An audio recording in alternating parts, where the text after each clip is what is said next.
Good evening. Welcome to Pepe's Bar. Tonight we have a special guest. I love her because she's very nice. I love the way she talks, but I love her talks also on conferences, and I love her mind because she's quite clear. And yeah, you will see. She's amazing. Welcome, Linda Rising. Welcome to Pepe's Bar. It's really a big pleasure. Hi, Pepe. Hey, how are you? I am very good. I am so happy to be here. Thank you for inviting me. I'm going to pretend that I'm somewhere a little bit cooler because in Nashville right now it's over 90 degrees with high humidity, and we're all staying inside. We're afraid to go out because it's so hot. So hot. Oh my God. Oh my God. I'm sorry. So I'm drinking a wine because it's in the evening in Germany. I don't know if you are drinking water or tea. Where you? Hey. Oh, cheers. Yeah, cheers. So Thanks. I live in the South, and in the South they drink what's called sweet tea. This is not sweet tea, but if you come to Nashville, that's what they serve in bars or restaurants, and it's iced tea, but it has lots and lots and lots of sugar. So it's Okay. a southern thing. So I really don't like it. This is tea, this is iced tea, but no sugar.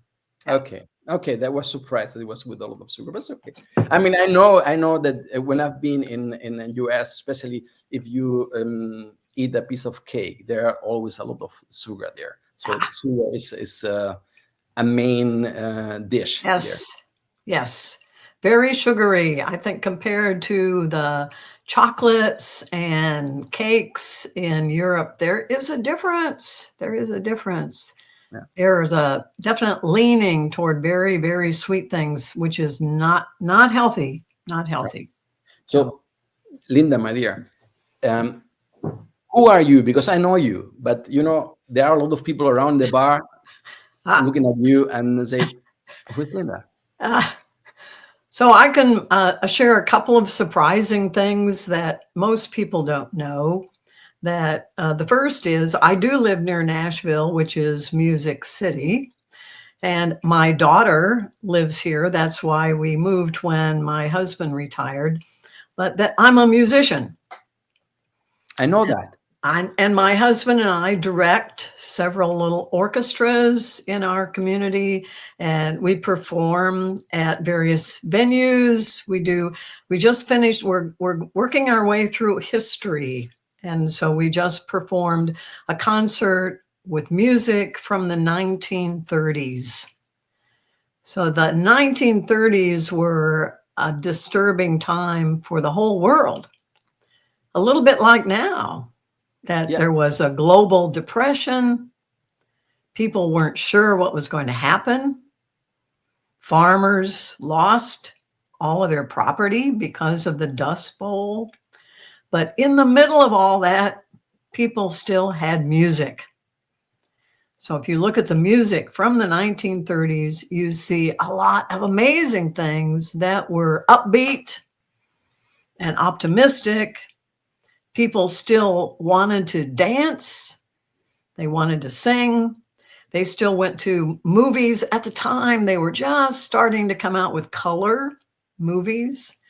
People still wanted to go to the movies, and they supported the arts and especially the chance to sing together.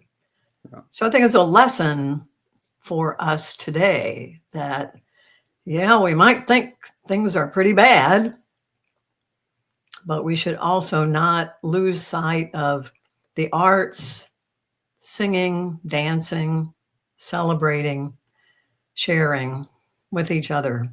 Yeah, I think that is very important. I knew the things about the music because I was talking to Lisa Crispin a few days ago, and she's maybe hearing us now, and she said, "Oh my God, I remember once she was in a funeral of her uncle, and Yes. she's sitting there and she said, yeah, Kirk, oh Linda, so, oh, and you were there playing music, so That's why she told me that. So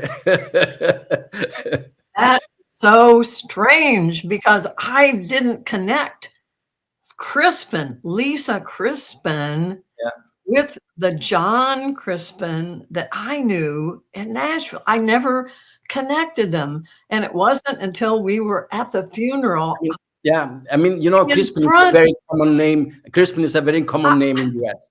So I kept looking at her and thinking, I know that person. Who is that?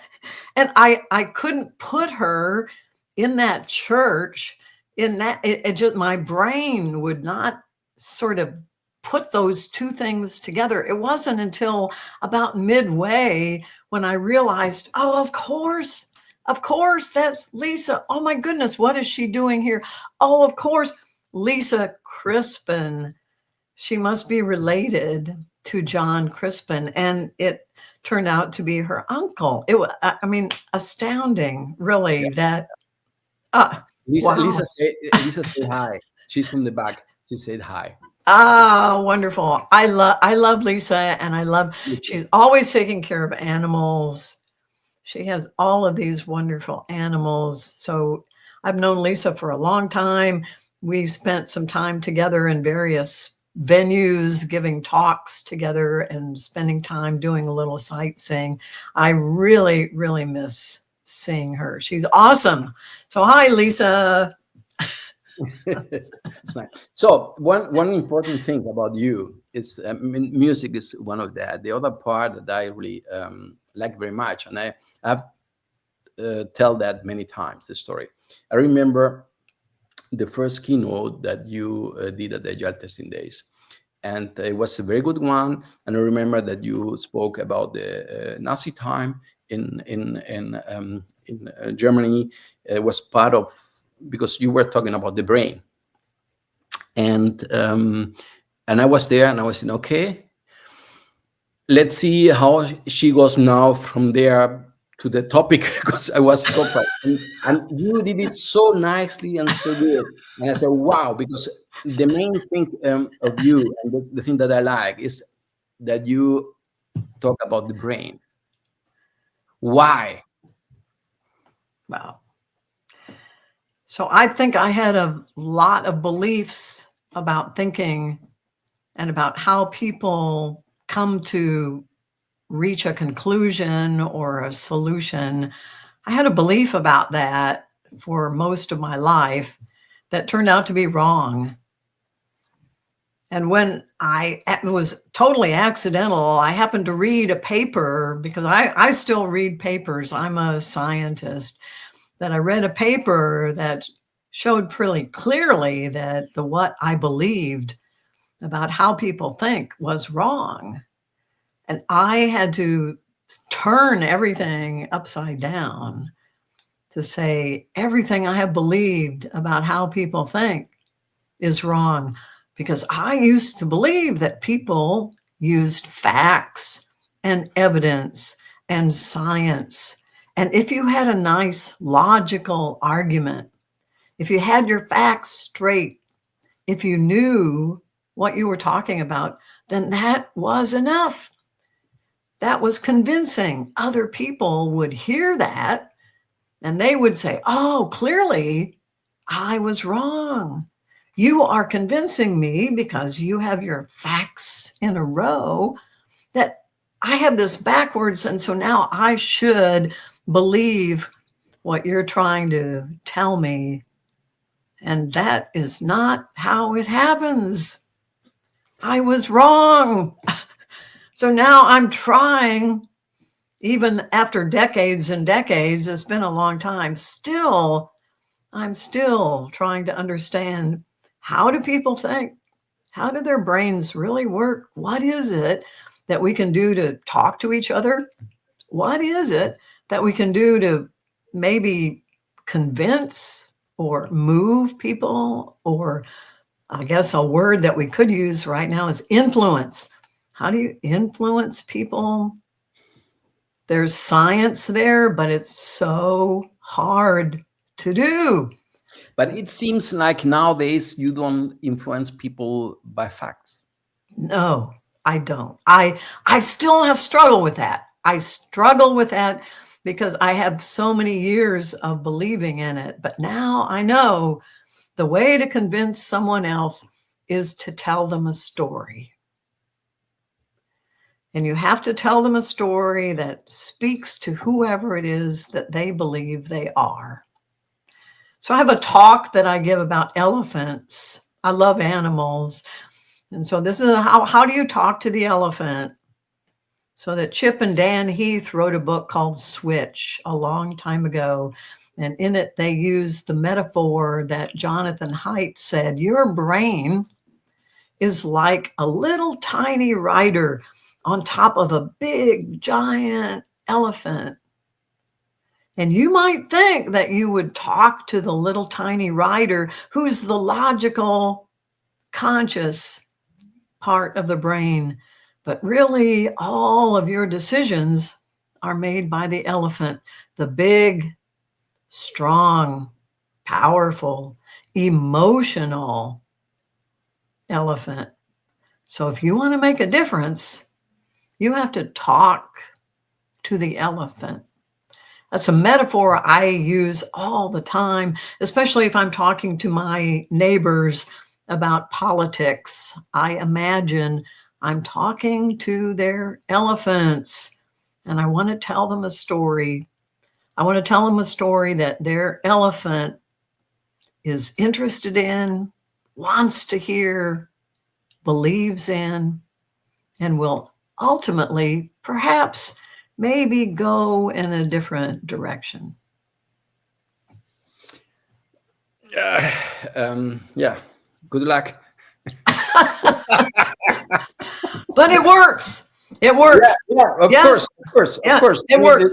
The storytelling is one of the things that really works very nice, and that's the thing that Yeah. we are doing now. So we are talking about or telling a story. You were telling Yeah. tonight, or my aim tonight is to tell the story about you, because Ah.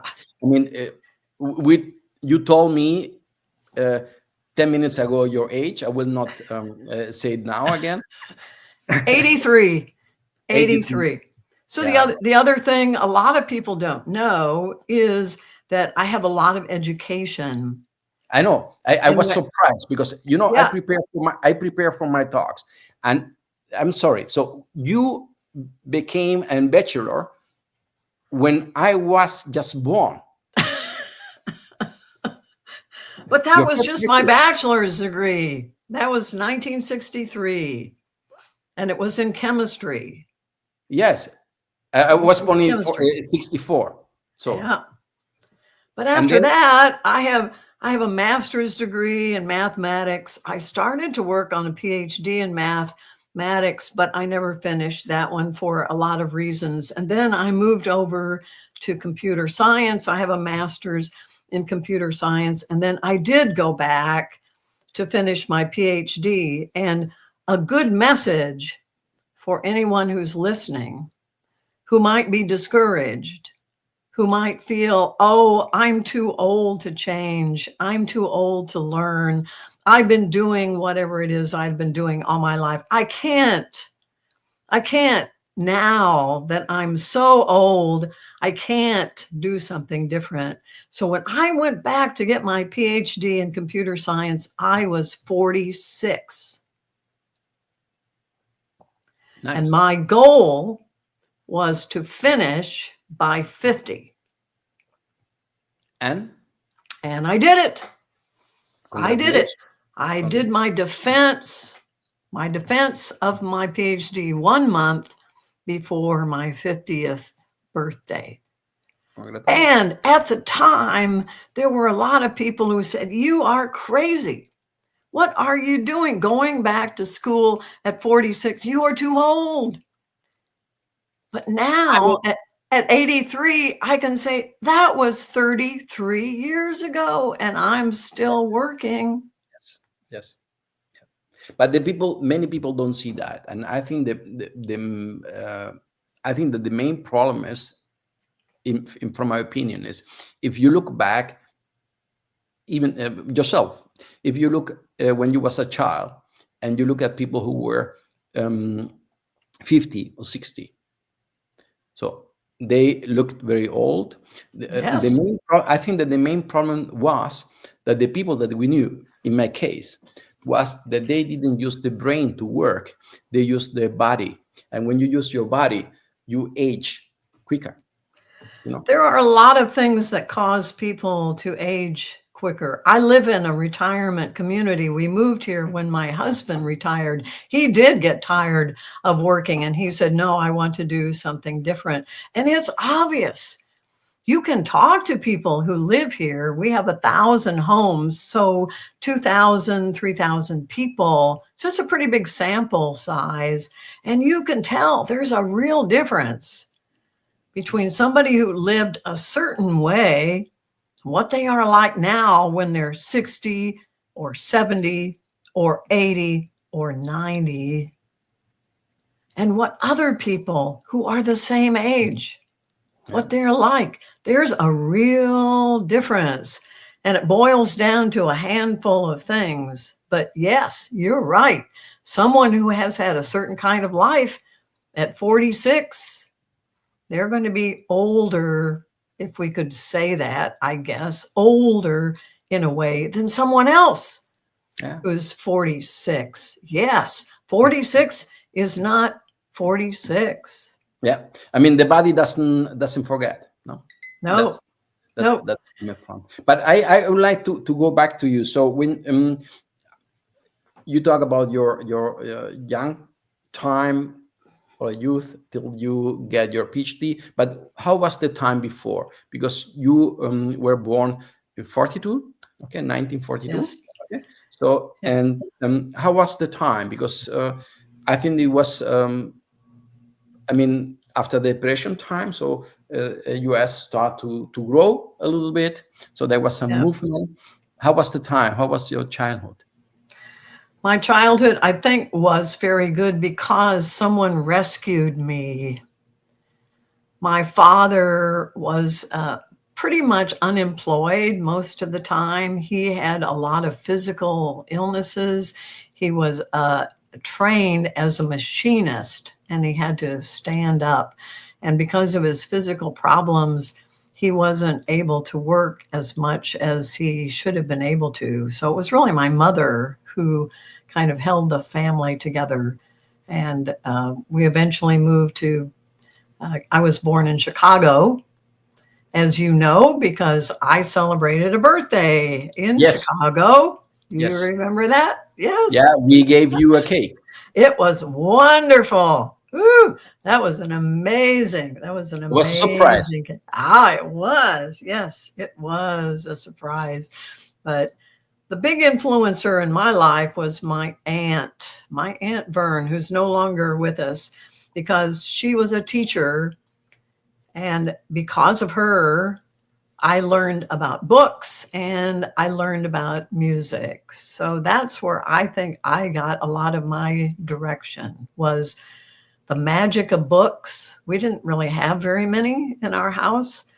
And what you can do if you learn how to play the piano or if you have music in your life. And I tried to say that many times when my aunt was still alive, that if it hadn't been for her, I think my life would have been very different.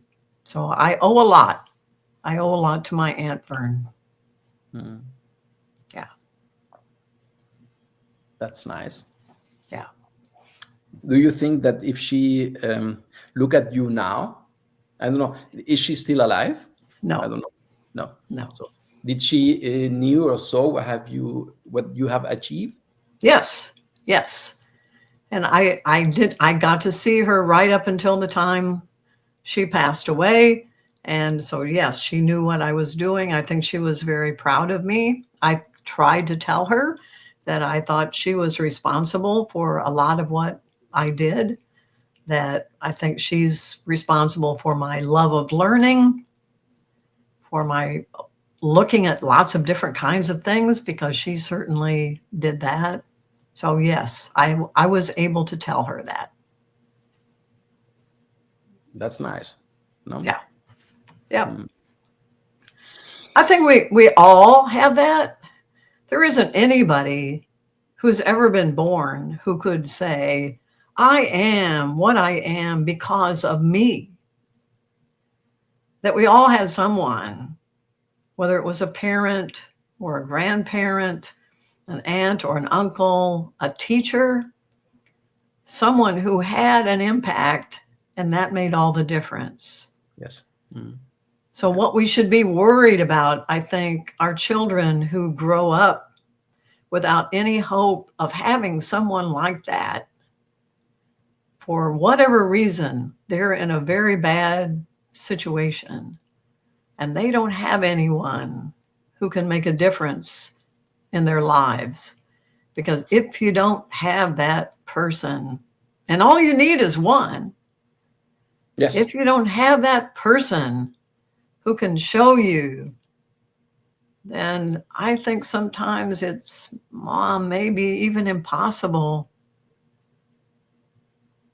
Yes, you need always someone who help you, but there is, in my opinion, or back to my life. Of course, there is someone who is giving you the ground, let's say, to grow, and I think that if I look back at my life, I think that I will have need maybe several people depending on in which stage of my life I was.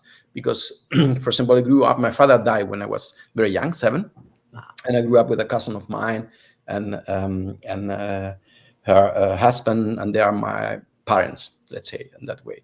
And it was very nice because all the things that I can do, or many things that I can do, they are responsible for that. So they support me a lot. But then later on, so they were not business people. They are far away from business. So when you run business, you need someone who help you, because you think that you know many things, but you know nothing. Still today, you know nothing. So, and I think to have someone who give you hints about how to do things, even to invest the money or what to do with the money, and that's something that I miss in my life, and it's difficult. But for example, I try to help. I try to be responsible for things or for people in the way that I support them. Of course, I can only open a door, because at the end of the day you need to do the work, but I can open doors, and I am door opener, and that's very nice. And there is a very nice say in Spanish, and if the translation is that if you don't get a godfather, you cannot be baptized. It means you need someone really to take you, and that's really I think you need someone. You have your own, and this is amazing. Yeah, because of course your cousin or your aunt or whoever it was that showed you the way initially as just the start. That along the way, of course, we need help at various junctures. And I feel like I have also gotten that. And a lot of it seems, might just be random. I know if we look at the brain, it doesn't handle randomness very well. But just because you happen to be at a certain point, at a certain time, in a certain environment, you got the help that you needed. If you'd been somewhere else, maybe you might not have. So a lot of that is stuff that just happens. It's just an accident. We keep trying to understand that. Why is it that some people are successful? Why is it that some people live longer? Why is it that some people seem to have a good attitude? And some of it might just have to do with total randomness. They were lucky enough to be in the right place at the right time. And now here's the perfect person who's going to show them how to run a business or learn more about what's going on in the world or be open to failing and trying again and failing and trying again. It's just total randomness, just an accident. We don't like that. Yeah. Oh Sorry. no, he's hurt. What what are you learning from aging? Not just physically, but emotionally. I think I wish I'd started earlier, but in the last couple of years, I've started meditating. I'm not a religious person. I wish I were, because the evidence is clear. People who are religious are happier, they live longer, they're healthier, not as individuals necessarily, but as a population. That's what we mean. But I'm not. So I started meditating a couple of years ago, and I only did it because I thought the world is really just so stressful. I need to do something. And in doing that, I learned to step back, and I learned to see what was going on and to look at it in a very different way. And I wish I had started that earlier. It might have helped me do a better job of reaching 83 and learning the hard lessons. But the hardest lesson, of course, is that at 83, you see so many people die. And that starts younger than you might think. If we look at the history of even agility, Yes. there are agile thought leaders who have died. Yeah. And they were younger than I am. Yeah. But that's also true for software development in general, or any of the other fields in which I participated. There were people along the way, younger than I was, who died. Yeah, but they died. My mother she died 2 months before. 2 months before she turned 100.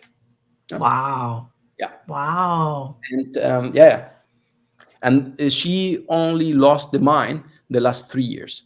Mm. So she came to Germany last time with 93, flying alone. Wow. Amazing. Yeah? Awesome. She was flying all the time. I said to my mother, if you fly that often, at some time, Iberia will give you a pilot suit, because she's they'll let you fly the plane all the time. hey. And my mother used to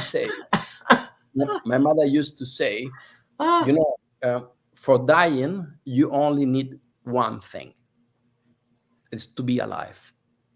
Yes. And there's no matter of your age, there's no matter of anything. And she said, you die the day that is chosen for you, and not the day before. You have no control over that. No control. So that's why.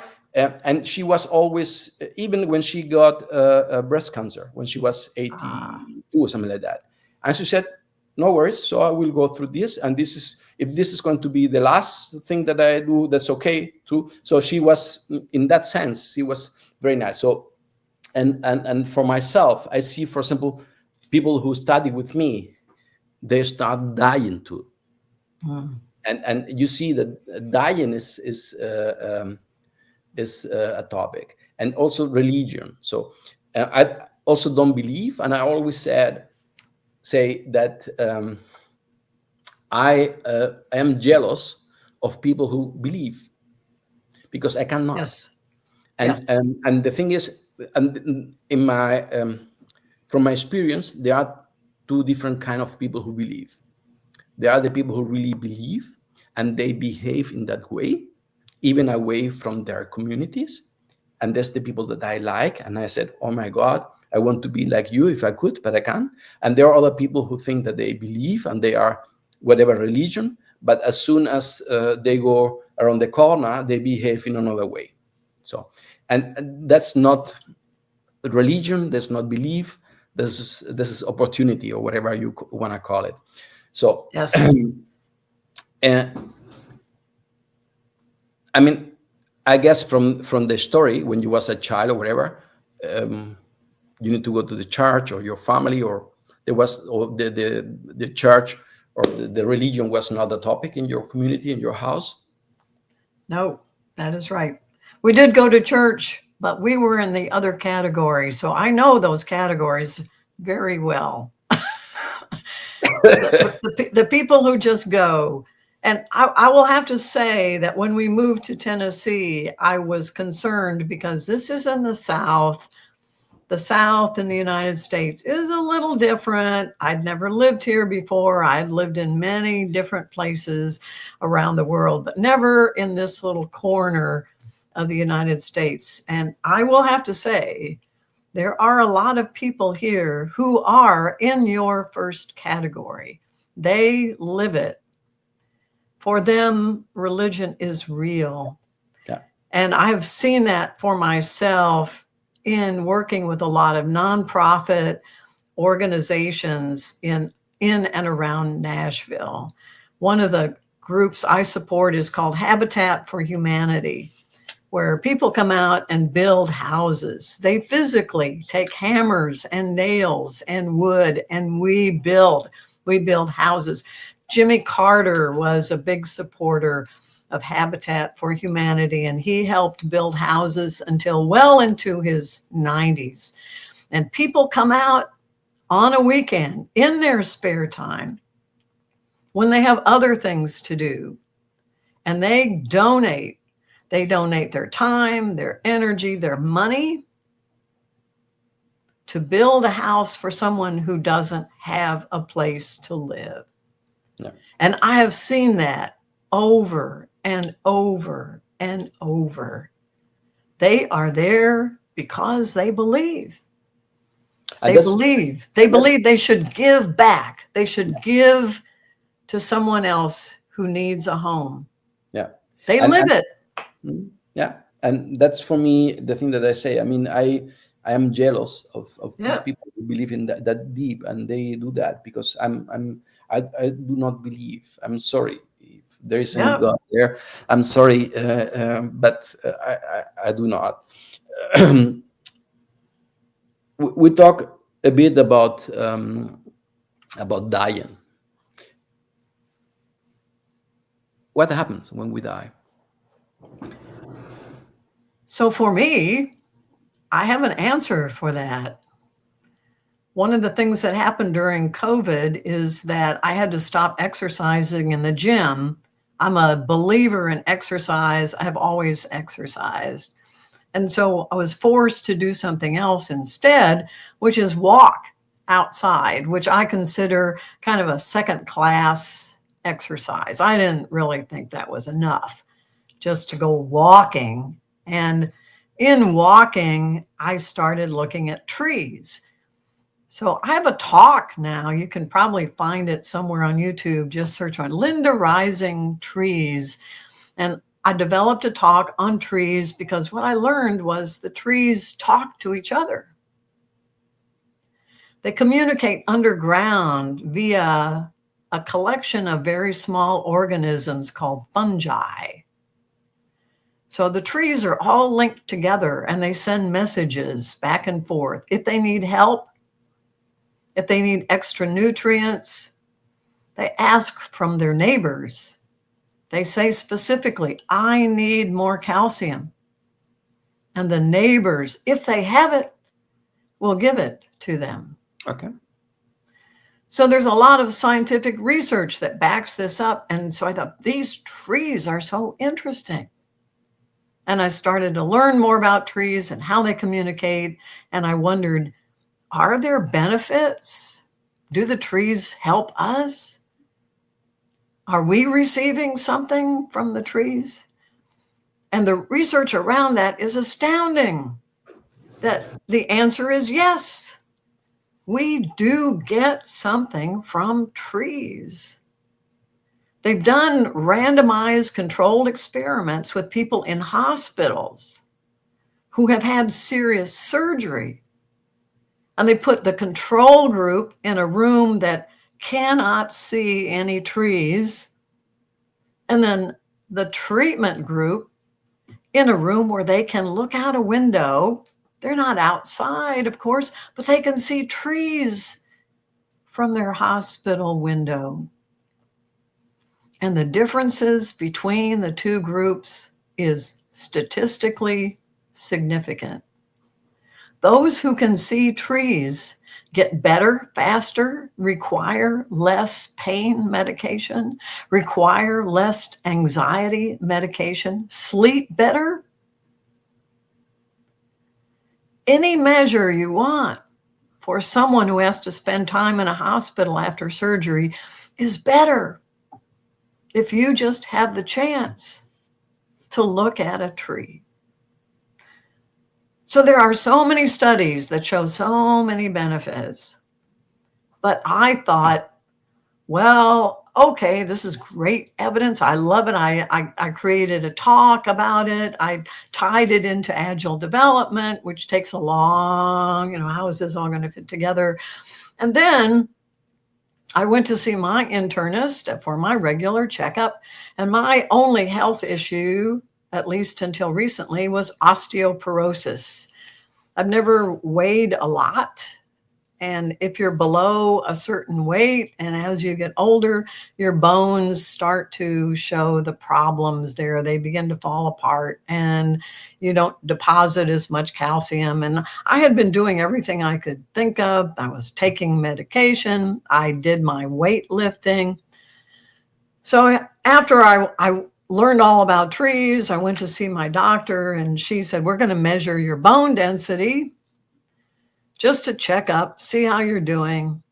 And when she did, she said, Linda, this is very surprising because yes, you're taking medication, but your bones should not be getting better.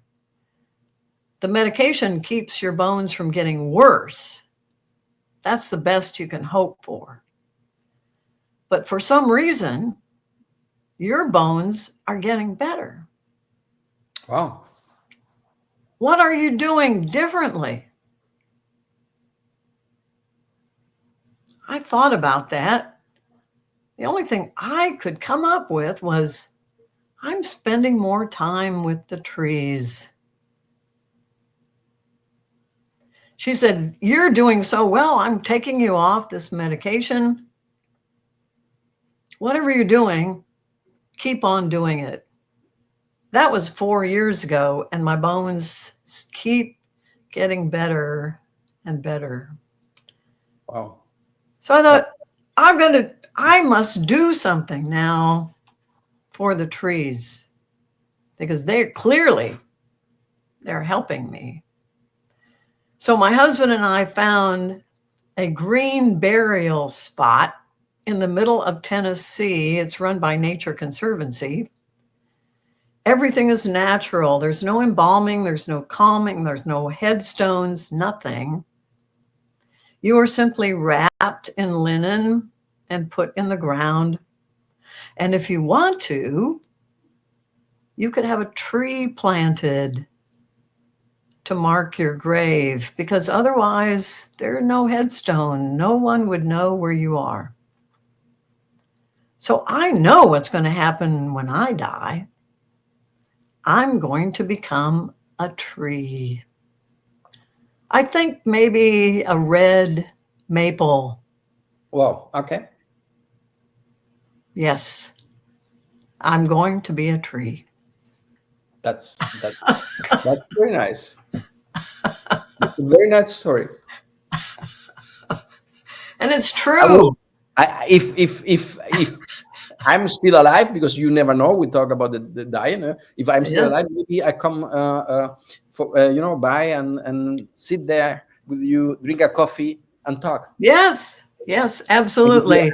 They do put a little tiny marker. It's required by law. There is a GPS marker on the grave so that if you wanted to search for that, you could find it. But it's not a typical graveyard. It's just woods.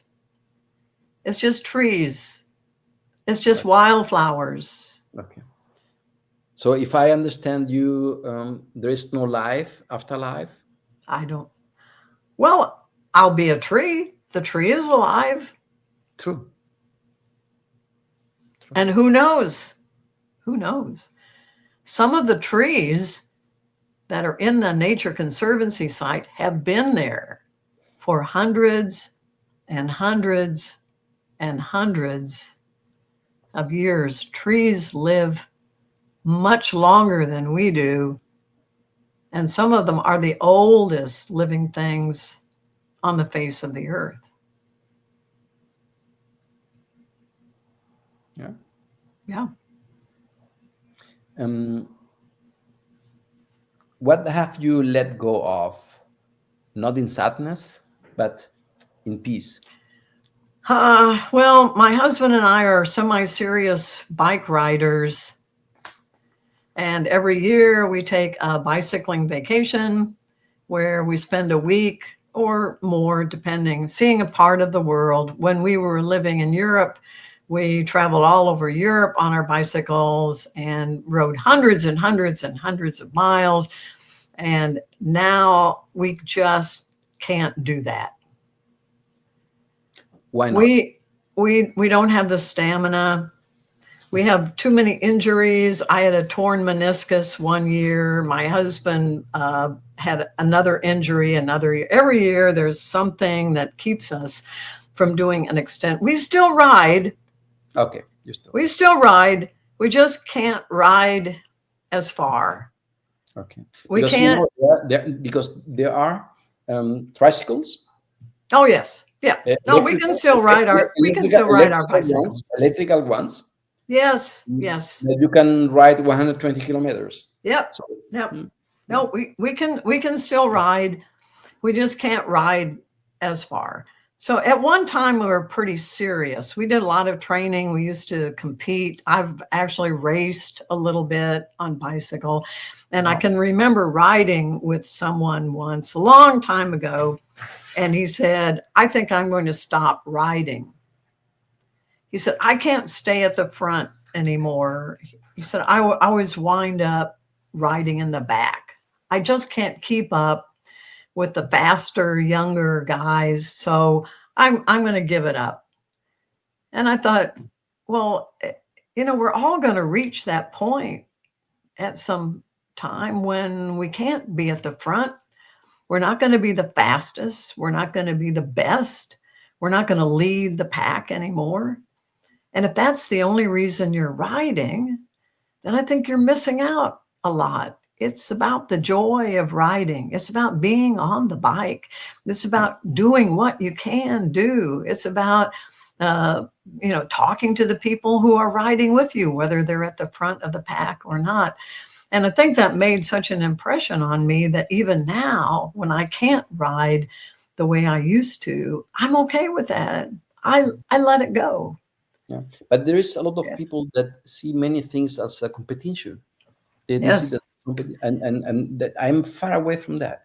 I'm really even when we play some games here and so on. So I really don't care. So I play for playing. I if I play anything, so this the only thing. And for example, and I am the one who I get. I don't know how do you say this in English, but when I get the feeling of getting better and better if I do something by my own. For example, if I shoot with I did archery for many years ago, so I was playing 2 years in the league here in Germany, and I was quite good. And for me, it was very nice to see that I improved myself. But I knew that I cannot compete with the people going to Olympia, whatever. So it's make no sense for me. So that was okay, but but people like this, and you see that, for example, with parents with the kids, and so I'm also for my kids. I don't care. So it's a game they should play, and that's the point. Yeah. So I think that's part of aging is the realization that you're not going to be able to do what you did when you were younger. You're not going to be as fast. You're not going to be able to keep up. You're going to be at the back. Yes. And that's okay. And that's okay, because what you get out of it is either the small improvements that you make or just the joy of being out there and enjoying the ride and enjoying the people and enjoying seeing the world in a slower pace than you would in a car or a train or an airplane, that then you have to let that go. Yeah. Yeah. Yeah. So, what is the lesson that cost you the most to learn, and what is worth the price? Mhm. Oh, I don't know. That is a tough one. I think that, so you might wonder why I have so many different degrees. You know, if I started in chemistry, what happened? Why didn't you just stick with one? And and I think the problem for me was I had a vision for what that particular degree and that career and what I was going to be able to accomplish. And in moving through all of those, every single time, I had to either learn something about myself, what I could do and what I couldn't do, something about the field that was different from what I thought. And to say at that point, this is not for me, even though I've invested an enormous amount of time getting this degree or finding this job or uh, traveling down this path, and this is not going to work out, and to say no and to sort of start all over again. And I feel like I've done that several times, and it never got any easier. So But, but you can start again studying. My sister, yes. she is now 68, 69, I Uh-huh. think, and Okay. she has already. I think she started when she was 60 or 90, 59, something like that, and she already has twice. She makes twice studied twice at the university for all people. So she's busy all the time, and she's learning people, and she lost her husband a few years Oh. back, and she goes there, so she's meeting people, and some men approach her too, no? And she said, Uh-huh. no, no, no, no, there's no, I'm here just to learn, to enjoy, but I'm not looking for any partner anymore, so I'm done with that. So when you talk to her, you are laughing all the time. But I think probably a lot of people have to go through that, because when you're young, you see things a certain way. We talked about how different people see things differently. That's also true for you. When you're young, you see the world a certain way. You have a certain idea about what you are like and what you will be happy doing for the rest of your career. And for instance, the reason I left chemistry was that I was actually in biochemistry, and I did work in a research lab for a while. And it didn't take me long to realize that biochemistry is the study of living tissue. You are working with things that are alive. And in the process of doing what you do, you are going to kill a lot of animals. And after a while, I just couldn't do that. I just couldn't go up to the fourth floor and reach my hand into the cage and pull out another little white rat. And it was usually the most intelligent or the nicest little white rat, and put it in a carrying cage and take it down to the lab, knowing that this was his last day. Yeah, I mean, I couldn't do that. you I know, couldn't. I like shooting very much. I like shooting, and the people ask me about getting the license for a hunter, to be a hunter, and I always said no, because I shoot to I don't know, a target. But I Yeah. I I am not shooting to animals because I eat meat. That's okay, but I cannot kill them. So it's Yeah. because I think I could Yeah. not eat that. But it's okay. Um, I have a few questions here for you, and because I couldn't, but it's wonderful. It's a wonderful. Thanks so much for being there. It's really Thank you. a very Thank you. nice evening. I don't know how the people who's hearing that now they like it, but I hope so. Um, so we know that you are uh, um, 83 now. So what is your relationship to time now that you have seen so much of it pass? So what is your relationship to time? I try not to worry about it. I try not to overbook. I am still working, but I'm not as ready to say, yes, yes, yes, I will do that, whether it's either to write a foreword for a book or to review what someone else has done, or whether it's travel to another conference, or whether it's to do another podcast. I don't say yes as much. And I like to make sure that every day when I wake up, I have a doable amount of things in my calendar. I don't want to say, oh, well, I have this, and then I have this, and I have this, and I have this, and then oh, I'm going to be busy, busy all day. No, I don't like to do that. I want to feel like my time belongs to me and that I should spend it not being overburdened or pressured or stressed or worried. Well, what if I don't get through with that? And then I have this other thing scheduled, and then we have a rehearsal. And, so I'm definitely more aware of what happens every day than I used to be. It used to be, I will figure it out. It doesn't matter. Okay, I have a lot going on tomorrow, but it's okay. I don't do that anymore. That's I I I started a few years back with that with my time because I've Yeah. learned that my time is important. I mean, I still have the four kids, so I need to spend time with them. Yes. But in other things, in other cases, so I try um, um, to see that I spend the time with the people that I like, and especially what I do already for many years. So I only invite people to my home when I really like the people, Yes. and I cook for people when they really like the people. So the next time if you are in Berlin, come to my home. I will cook for you. That is an All invitation. right. How old are your children? So I have four of them. The smallest one is 6, Oh then my goodness. 9, then 20 and 22. So you have two families. I have two wives. I did that for one wife. Ah, Yeah, okay. Okay. Okay. yeah. I see.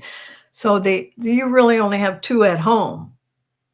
I have 3 at the moment. I have 3 at the home. On Sunday, I have 4 at home, and Okay.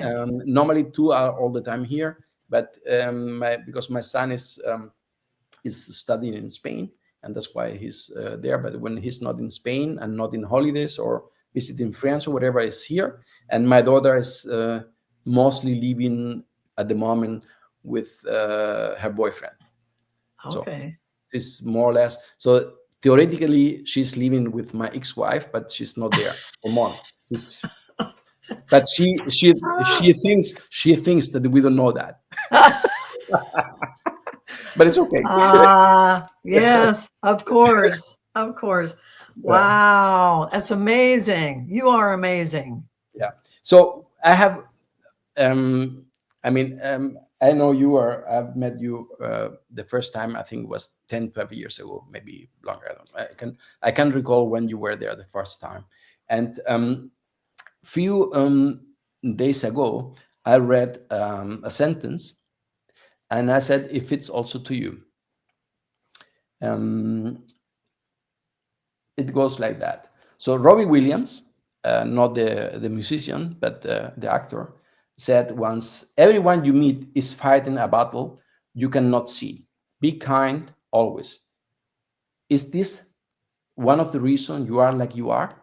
You are kind, you are friendly, you are educated? I don't have any idea.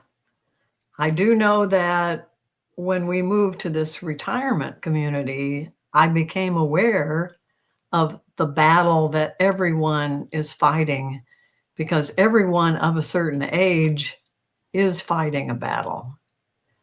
And all you have to do is just say, "How are you today?" And you'll hear all about it. That's the difference between saying, "How are you today?" to someone that you might work with or someone that you might pass on the street. In this community, when you say, "How are you today?" they'll tell you. And when you listen to that, you're going to hear, "Oh, my husband has dementia. My wife has Parkinson's. I've just been diagnosed with cancer. My granddaughter has a myasthenia gravis. My son has," and they will tell you.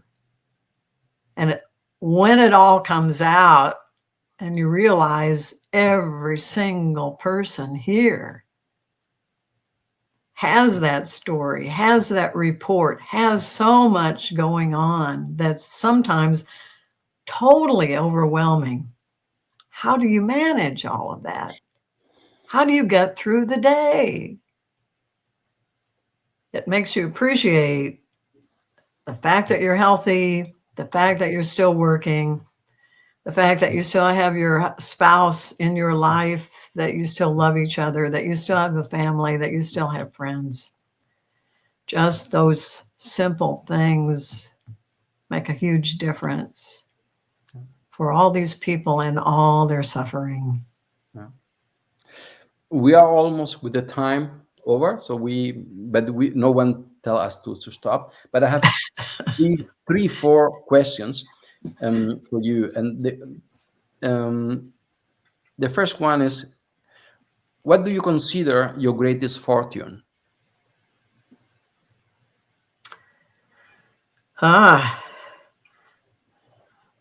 think that I was lucky enough to meet my current husband. And by the way, he's my second husband. So I was married before. And Oh, that was like a lot of career moves. It didn't work out very well. So I think I would not have been able to be as successful. He was and still is supportive and listens to me and believes in me. And then that along the way, I met my good friend, Mary Lynn Mans, and she and I worked together for over 20 years writing the Fearless Change and More Fearless Change books, that we worked together so well. It's really hard to find a good collaborative relationship that lasts over time. yeah. That we are not alike. We do see the world differently. That's where I first ran up against that. But that we could work together, that we could listen to each other, that we could produce something together that we are both still very proud of. That, again, I think maybe those events are random, that we want those people in our lives, but that those two people made all the difference. Okay, that's beautiful. That's nice. Mhm. What do you leave behind in this conversation? Well, I hope that, or at least I always say that I hope that people realize that I'm very ordinary, that I didn't go to MIT or Stanford. I didn't ever win a Nobel Prize. I know I'm not a genius. I think I'm I don't pretty, know that. I think I'm smart, but I'm not that smart. So I don't believe that I'm that exceptional. I think I've been very lucky. And that if whatever I did has any meaning, then I believe anybody could do it. That should be encouraging to say, Linda's just pretty ordinary. She's a smart person, but she's not brilliant. She's not a genius. And she was able to do all of these things even going back to school and getting a PhD by 50, she was able to do all those things. So maybe I could do that. Maybe I could do whatever it is that I want to do or achieve whatever it is that I want to achieve. That, yeah, if she could do it, I could do it. Yeah. Yes. Yeah, that's good.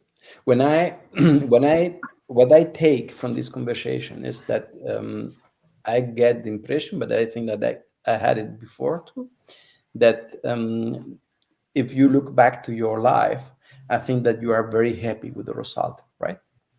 Yes, I would say that. I am. Yes. Because this is the thing that you transmit. That's Ah, very, that's really, that's good. yeah, I'm that's, glad. yeah, really very nice, very nice. So I'm glad. as you know, we are in a bar. We are in a bar. We are in a bar. It's very late. It's very late in the evening. We are alone. You are totally drunk. You know, that has You know, never happened. you are looking to the very handsome waiter, you know, barman, and now you are doing the confession of your life. What is your confession to the bartender? Whoa. There is any confession to make? Ah, I don't know that I'm not sure. I've never been at, that's an interesting question. And I don't really have anything that comes to mind that I think about. Maybe it's that I mentioned important people in my life. I should mention an important organization, and that was also random. I just happened to get lucky, and after I finished my PhD, I wound up at a communications company, AG Communication Systems. And when I got there, I thought, I've got a PhD. I've had all this education. I've also had several different kinds of careers. I am going to bring so much to this organization. I saw that as an opportunity to just share and give and do all of these things that I thought I was able to do. And what my time there, and I was only there for 4 years before they collapsed, but I said, I didn't know anything. All that time, I was 50. I had just finished my PhD. All that time, there were so many things. It's embarrassing now that I think about it. So many things. You were arrogant? I was. And Welcome to the I club. didn't even know. I didn't even know Welcome what to I the didn't know. Yes, you know now because you are older. I mean, I remember when I started being a consultant, and when I found before I was doing big projects here for the general attorney in Germany and also for the police, and I was very good on my work, and I was arrogant. I was really. I have changed a lot because I was young and I wanted to succeed, and I didn't let any room there that you can hit me. So there was, I think, there were people that like me, but I think there have also some people that didn't like me. Well, That's I part of think, the life. but fortunately, because of the way the organization was, they did allow me. They allowed me to learn. Okay. And if it hadn't been for the way I was treated and what I was able to do there, I'm not sure the rest of my life would have gone as well. So I owe a lot to whatever it was that they had there, or willing to take me on, as arrogant as I was, knowing nothing, and turn my life around. Yeah. Nice. So, my dear, thanks so much for being there. Thank you, Pepe. What is the best way to say goodbye? Well, I like the French. It says Okay. au revoir. Au So that revoir. means until I see you again. Au revoir. Au revoir. Until I I see hope, you I hope, again. I hope to see you again. I It hope was so very, too. I was very nice. Thanks so much Yes, for the great evening. Okay, and hope to see you soon. Okay, absolutely. Thank you for inviting me. welcome anytime. And remember, I, if you are in Berlin, come home. I I would will love to wait do for you. that. Bye bye.